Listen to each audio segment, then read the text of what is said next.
प्रिय मित्रों, मैं डॉक्टर शालिनी मूलचंदानी, सह आचार्य एवं विभागाध्यक्ष हिंदी विभाग, राजकीय डूंगर महाविद्यालय बीकानेर। आज हम बीए द्वितीय वर्ष के प्रथम प्रश्न पत्र के अंतर्गत रीतिकाल की परिस्थितियों के विषय में कुछ चर्चा करेंगे। उम्मीद है आप इसे पसंद करेंगे। विदित है कि हिंदी साहित्य में संवत 1700 से 1900 तक का समय रीतिकाल के नाम से जाना जाता है। यह काल समृद्धि और विलासिता का काल है।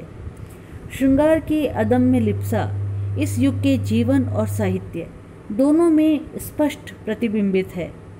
कला वासना पूर्ति का साधन बनी और नारी उसका आलंबन। स्पष्टतः प्रेम क्रीड़ाओं और नायक नायिका भेद का जो वैविध्यपूर्ण चित्रण इस काल की कविता में मिलता है, वह तत्कालीन परिस्थितियों का ही प्रतिबिंब है। रीतिकाल की राजनीतिक परिस्थितियाँ।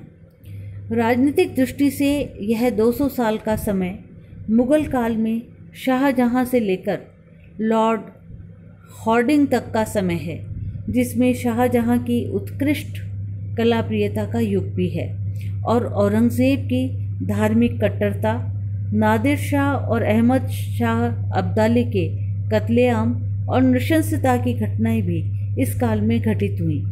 अंग्रेजों की कूटनीतिक चालों और कुचालों का जाल भी इसी युग में पनपा। छोटे छोटे राज्यों, रजवाड़ों, सरदार और सामंतों का इस विपत्ति से अंग्रेज शासकों की अधीनता स्वीकार कर आंख मूंद कर दरबारी विलासिता में मस्त जीवन व्यतीत करने की कहानी भी इसी काल की कहानी है। इस काल के कवि इन विलासी रजवाड़ों के दरबारों में रहकर आश्रयदाताओं को विलासिता में सुरा के प्याले पिला रहे थे। राजमहलों में नाच रंग तथा मदिरा पान का ही बोलबाला था।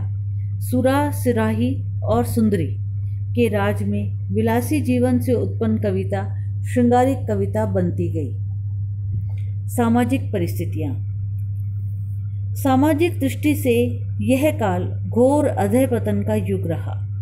यह सामंतवादी युग था, जो सामंतवाद के अपने सभी दोषों से युक्त था।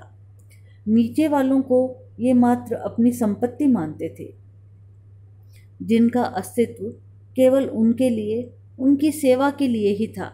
नारी को अपनी संपत्ति मानकर उसका भोग इनके जीवन का मूल मंत्र हो गया था। सुरा और सुंदरी राजा और प्रजा के उपास्य विषय हो गए थे। नैतिक मूल्यों का पूर्णतः अभाव था। चिकित्सा, शिक्षा और संपत्ति रक्षा का कोई प्रबंध न था। धर्म स्थान भ्रष्टाचार और पापाचार के केंद्र बन गए थे। हिंदू अपने आराध्य रामकृष्ण का अतिशय श्रृंगार ही नहीं करते थे, बल्कि उनकी लीलाओं में अपने विलासी जीवन की संगति खोजने लगे थे। रूढ़िवादिता के अत्यधिक बढ़ जाने से मुसलमान जीवन की वास्तविकताओं से दूर पड़ गए। कर्म और आचार का स्थान अंधविश्वास ने ले लिया। जनसाधारण की चिकित्सा, शिक्षा, संपत्ति रक्षा आदि का भी इस काल में कोई प्रबंध न था। ऐसी शोचनीय अवस्था में यदि लोग भाग्यवादी अथवा नैतिक मूल्यों से रहित थे, तो कोई आश्चर्य की बात नहीं। नारी को अपनी संपत्ति मानकर ही उसका भोग इनके जीवन का मूल मंत्र हो गया था। किसी की कन्या का अपहरण अभिजात वर्गों के लोगों के लिए साधारण बात थी।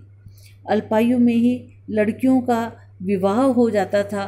बेगमों और रक्षिताओं के अगणित संख्या के होते हुए भी ये लोग वैश्याओं के यहाँ पड़े रहते थे।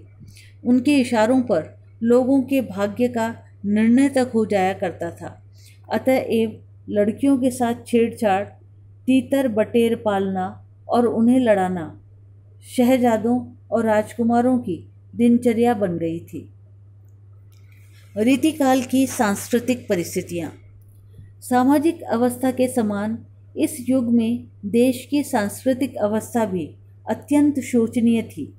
अकबर, जहांगीर और शाहजहां की उदारतावादी नीति तथा संतों और सूफियों के उपदेशों के परिणाम स्वरूप हिंदू और इस्लाम संस्कृतियों के निकट आने का जो उपक्रम हुआ था वह औरंगज़ेब की कट्टरता के कारण एक प्रकार से समाप्त हो चला था। हिंदी भाषी क्षेत्रों में जिन वैष्णव संप्रदायों का प्रभाव था, उनके पीठाधीश लोभवश राजाओं और श्रीमानों को गुरु दीक्षा देने लगे थे। मंदिरों में भी तब ऐश्वर्य और विलास की लीला होने लगी थी। यह स्थिति यहाँ तक पहुँच गई थी कि हिंदू अपने आराध्य रामकृष्ण का अतिशय श्रृंगार ही नहीं करने लगे थे, उनकी लीलाओं में अपनी विलासी जीवन की संगति खोजने लगे थे। दूसरी ओर इस्लाम धर्म पर इस विलास वैभव का सीधा प्रभाव तो नहीं था, पर रूढ़िवादिता के अत्यधिक बढ़ जाने के कारण यह जीवन की वास्तविकता से हट गया था। नमाज, रोज़ा आदि के यथाविध पालन को ही धर्म समझने के कारण वह आध्यात्मिक प्रभाव नहीं पड़ रहा था जिसके व्यक्ति के संस्कारों में उदारता आती है। इस प्रकार हिंदू और मुसलमान दोनों ही धर्म के मूलभूत सिद्धांतों से दूर पड़ गए थे। केवल बाह्याचरण ही धर्म पालन रह गया था। रीतिकाल का साहित्य और कला। साहित्य और कला की दृष्टि से यह युग काफ़ी समृद्ध रहा। ललित कलाओं में चित्रकला, स्थापत्य और संगीत कला का पोषण राजमहलों में हुआ।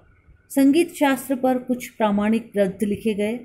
अलंकार प्रिय विलासी राजा और बादशाहों की अभिरुचि से अत्यधिक प्रभावित होने के कारण तथा कल्पनापरक वैविध्य की न्यूनता के कारण कलाएं कला की सीमाओं से दूर पड़ गईं। इस काल के कवि और कलाकार यद्यपि साधारण वर्ग के व्यक्ति हुआ करते थे, तथापि अपने आश्रयदाता मुगल सम्राटों अथवा देशी राजा व नवाबों से उन्हें इतना सम्मान मिलता था कि समाज के प्रतिष्ठित लोगों में उनकी गणना होती थी, क्योंकि उचित सम्मान कवि अथवा कलाकार के सर्जन व्यापार को भी प्रोत्साहित करने में सबसे अधिक सहायक हुआ करता है। अतएव यह स्वाभाविक ही था। इन लोगों ने अपनी अपनी कला का गुण और परिमाण दोनों ही दृष्टि से अत्यधिक विकास किया। धन्यवाद मित्रों, मेरे चैनल को लाइक और सब्सक्राइब करना ना भूलें। Thank you.